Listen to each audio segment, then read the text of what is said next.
ప్రకృతి సేద్యానికి పోదాం. చేపలు కూడా ప్రకృతి సేద్యానికి పోదాం. ఇప్పుడు సీవీడ్ కూడా మనం గాని మన రొయ్యలకేస్తే బ్రహ్మాండంగా తింటున్నాయి. ఫీడ్ కాస్త తగ్గిపోయే పరిస్థితి వస్తూ ఉంది. అలాంటి నూతన విధానాలతో ముందుకు పోదాం. రెండోది, విదేశ ప్రయాణాలు తగ్గించి, టూరిజం తగ్గించి, విదేశస్తులే భారతదేశానికి వచ్చేట్టుగా, మన బీచ్లకు వచ్చేట్టుగా, మన సముద్ర అందాలను చూసే విధంగా మనం తయారు చేసుకుందాం.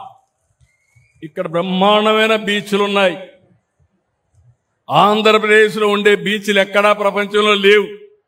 మీరందరూ సహకరిస్తే ఇక్కడంతా బీచ్ రిసార్ట్స్ తొందరలోనే వస్తాయి.